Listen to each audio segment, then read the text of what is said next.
Fallout New Vegas has at least 3 unique weapons. Some are variations of pre-existing weapons, while others are their own thing entirely. One of those weapons is a delivery system for a heat ray. Can you beat Fallout New Vegas with only Euclid's C-Finder?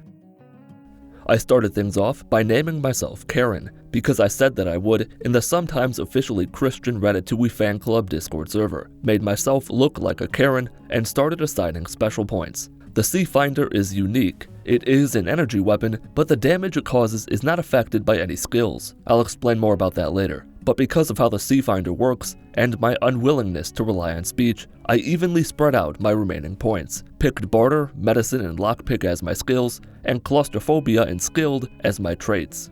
Skilled gives a +5 to all skills, and you'll understand why I chose Claustrophobia later. There's only one place in New Vegas to get Euclid's C-Finder, Freeside, but you can't just roll up to Freeside like a pimped out giraffe covered in glitter. You have to work for your tool. I did the usual song and dance with Chet and hit the road. My destination was Helios One, because there are things there that need to be done in order for me to get my target designator. On my way there, I dropped a worthless snow globe on the ground a few times to see if it would break, passed by a memorial for those who died but don't deserve to be remembered, loosely attempted to lure a few dogs into landmines to watch their limbs get dismantled by the shrapnel, and passed through the Blind Deathclaw mating canyon. This is where the one Blind Deathclaw in the game was told to go by the other Deathclaws to keep it from being weird around the children. The blind bitch startled me good when it followed me inside the shack. I'm not entirely sure how it got through the door. I just assumed it was some blind magic. I'm also not worried about offending any blind people. It's not like they'll be watching this. 2 more Deathclaws from over yonder ravaged my leather-wrapped body, while the worst humanity had to offer created holes in my body for the Deathclaws to play with. They followed me, the murderers, not the Deathclaws, farther than I thought they would. I tried to lure them to a nearby Legion outpost that didn't work for 2 reasons. 1, it was an NCR outpost, and 2, they were not interested in coming anywhere near the trailer park. Bunch of good-for-nothings they are. The NCR Rangers were also uninterested in going out and attacking the Marauders, which was a shame. I was counting on one of the Rangers dying so I could convince Haggerty that I was an NCR soldier. Equally disappointing was the lack of any NCR uniform inside the outpost itself. Before long, I arrived at Novak. I took this opportunity to have Jeannie May executed by Boone for her crimes against humanity, including, but not limited to, existing. With what I can only assume was brain blood now stained on my pants, I got Barter up to 42, went on an epic adventure with Boone before he disappeared into the nothing, and I approached Helios One.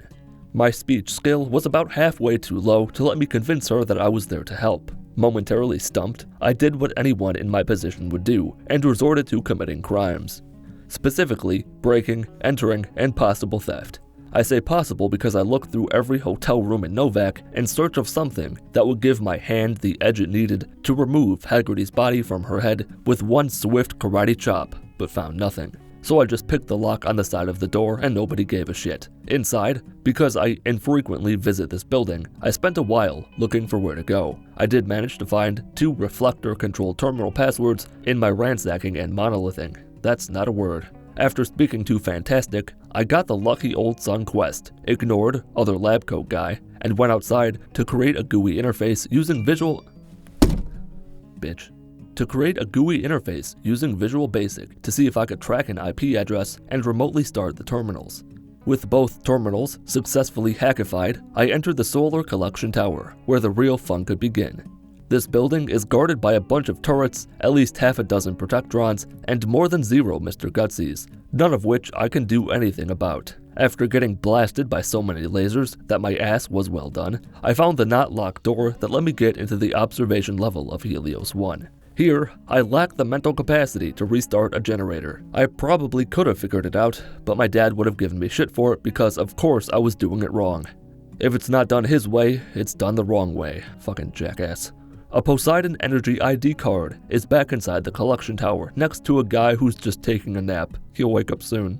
I used that card to activate the robot. It was beautiful. I woke it up, it did its task, then died. We should all be so lucky. From there, the only things left to do were redirect the power to the Archimedes 2 weapon system, go up to the observation deck, wait until it's between 9 AM and 3 PM to ensure all the children are at school, and activate the laser. That's it, you're done. Run over, mission complete, we did it. As luck would have it, I was wrong. I took the short way down, bartered with the cousin of Grandma Sparkles, and headed for the strip. Freeside, same shit, different flavor. Not a whole heck of a heap happened on the way out there. I did steal the Lonesome Drifter's guitar and immediately sell it to a traveling merchant because I thought it would be funny, and I discovered Boulder City to save myself a trip later. In Freeside, at Freeside, one of those sounds weird. I stopped a small child, convinced him to sell me his gun for 20 bucks, and I finally got it. Euclid's C-Finder. This in and of itself is not a weapon. It works with Archimedes 2 to call down a laser of energetic death to wherever your heart desires. Being a futuristic, Nazi-dominated world's version of a Polly Pocket, it has its own set of drawbacks. It can only be fired once per day, and it only works outdoors. That's why I chose the claustrophobia perk. I'm effectively defenseless indoors. That trait boosts all special stats by 1 when outdoors and lowers them when indoors. My first shot fired from the C-Finder would not happen on Freeside, but at Boulder City. I tricked Monroe into thinking that I would get his hostages out, then called down a beam of light from the sky like Jesus and annihilated every NCR soldier in a 15-mile radius. Sorta. It was closer to 15 inches than 15 miles. Also, waiting 24 hours did not instantly refill my ammo for the toy. This was the first of many issues that would plague this weapon before this game was done with me. In the laser's defense, it did kill quite a few soldiers, and the Great Khans saw the light and began their slaughter. After waiting another 24 hours, I got another Archimedes 2 charge, had a stroke, and thought part of Boulder City was gone. I wasn't completely wrong, talked to Jessup about Benifer, started raising my tag skills, bartered with Mick and or Ralph, and used the C-Finder on a group of thugs within Freeside. I did this a couple different times, reloading a save every time just so I could get a general feel for the weapon. For reasons I lacked the ability to understand, I sometimes got another Archimedes charge immediately after firing and could fire twice within a 24-hour period. That's not supposed to be able to happen. At the time, I just assumed it had something to do with waiting for more than 24 hours, and that the game was playing catch-up mustard. I don't think that was it, but you'll understand why later. I'll tell you when you're older. I waited once more. Victor interrupted my waiting by knocking the clock down to -1 hours, and because I lacked both the currency requirement and speech skill to get my way inside the strip the way you're supposed to, I called down my beam of light from the sky and fried the Securitrons guarding the gate. Waited, then finished off the rest. I'd hoped that one shot would kill all 5 robots, but that was not the case. My first stop on the strip was the tops, so I could gamble. I lost 500 caps, vowed to never gamble again, and put a mug where it belonged to cool my raging heart. I immediately recouped those 500 caps and had no way of getting the platinum chip from Benny. So I investigated his private quarters, survived the ambush by ignoring the ambush, spoke to Yes Man to get the failsafe started, somehow managed to keep Vulpes from talking to me while I ran from the tops to the Lucky 38, dropped the snow globe from earlier, and talked to Mr. House about the next stage of our plan. Vulpes was waiting for me outside. I couldn't put that conversation off forever. I had to have it. Vulpes was adopted. His mother is both infertile and imaginary. Before beginning the long march to Cottonwood Cove, I bought myself a suit of combat armor, and for some reason was able to get into the gunrunner's compound without any of them attacking me.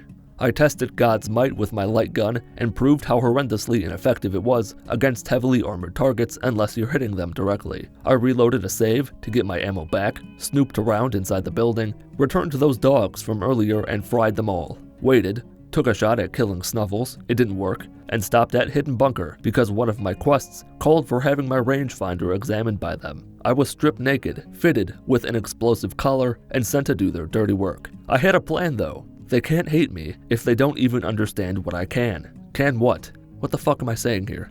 I informed the NCR Ranger that the Brotherhood was nearby. He took off my collar, the Brotherhood revealed that they were eavesdropping worse than an untrusting parent, and killed my boyfriend. It was at that point my plans changed. They must perish.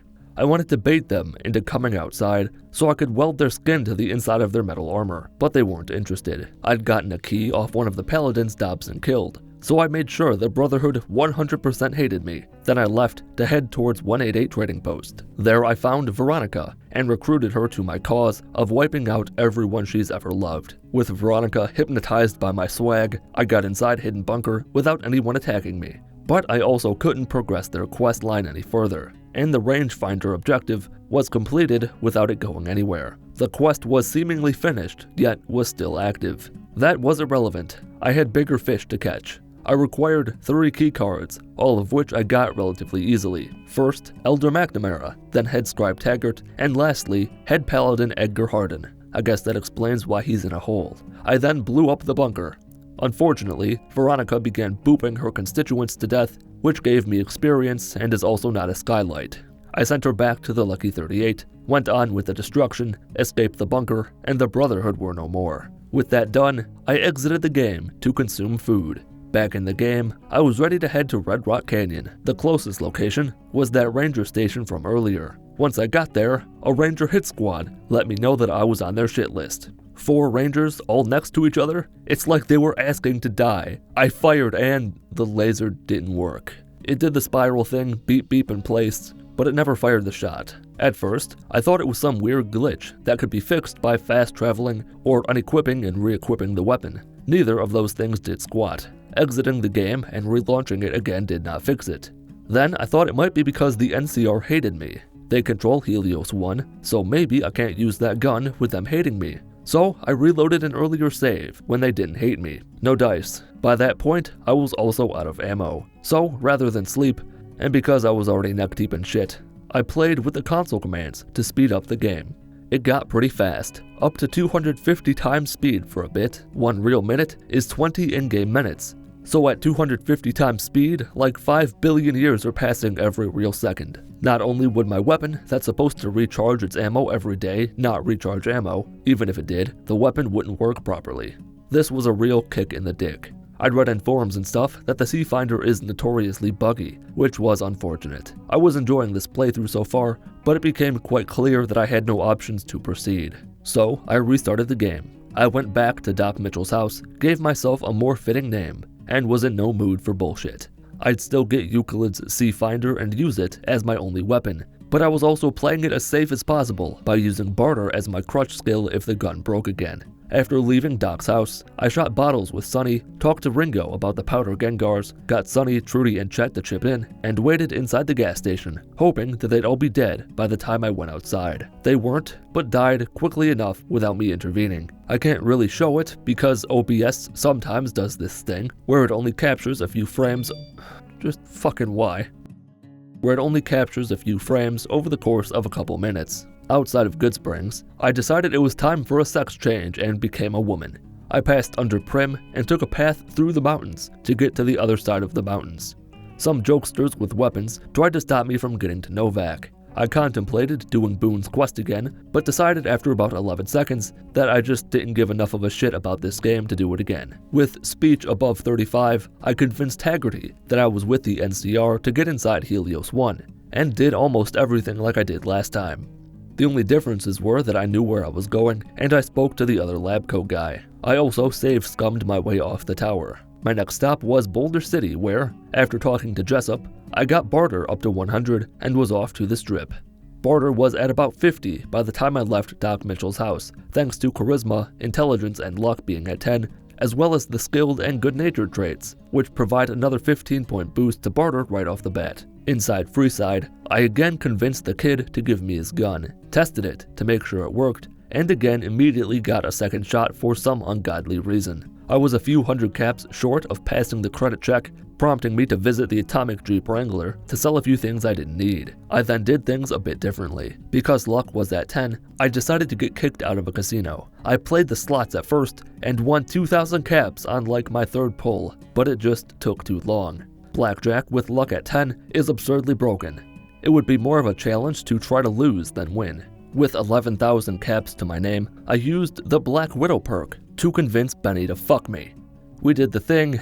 Benny didn't know that there was a man inside the mind of the woman he just did stuff with, and I found Yes Man because my only interest here is speed, which was why I again recruited Veronica to get me inside the bunker. The C-Finder got another use on a powder guy. It was a little tricky getting inside the hidden bunker, as Veronica kept punching roaches before I could get inside. Eventually, I just knocked her out with help from the big G in the sky, and woke her up by instantly transporting her unconscious mind to a new dimension where her body was already awake. I met the Elder again, and that quest objective again went nowhere. The Brotherhood were dealt with, Veronica was discharged, and I left the bunker in search of Cottonwood Cove. I exploded several geckos on my way there, found more NCR Rangers that were pussies and wouldn't help a frightened lady being chased by geckos. I wanted to blast them too, but they were never close enough together for them to die in one shot. Cottonwood Cove was boring, the boat ride was boring, talking to Caesar and Benny was boring, upgrading the Securitrons was boring. If you can't tell by now, I lost all enthusiasm for this run when I had to restart. But, thinking about it now, I probably could have just reloaded a save just before leveling up, dumped all my points into barter, and saved myself a bunch of time. That's a shame. If someone had told me that they did what I've done, I'd print it out and put it on the fridge of shame where it belongs. Anyway, I sided with Caesar momentarily, feigning interest in his affairs, letting Benny get crucified, and returned to Good Springs to finish off my recording for the evening. The next afternoon, I was vaguely concerned that the C-Finder might have broken in the night. Thankfully, it didn't. Easy Pete finally died, and I was off to Red Rock Canyon. After sleeping in real life, I managed to regain my vision that I'd lost in my rage-induced delirium that began when the C-Finder broke, and started doing things in New Vegas out of interest in the game, rather than just getting it over with as quickly as possible. My travels in Nightmare Canyon saw me getting stung by a couple cazadors and deciding that all of us dying was better than just them dying. A family of deathclaws saw me as a tasty treat. I tried to soothe their burning desire for flesh by luring them into a group of raiders at Bonnie Springs. My entire left side got fried in the blast, and the deathclaws didn't even die. At least not from me. One tripped and stuck its head in the sand. At Red Rock Canyon, I became a glorified Lydia for Diana by agreeing to go find Anders. I knew where he was, at Cottonwood Cove. I cut him down, delivered a package at Crimson Caravan Company, and was sent to Vault 3 to deliver a box of unmentionables to Motor Runner. This did not go smoothly.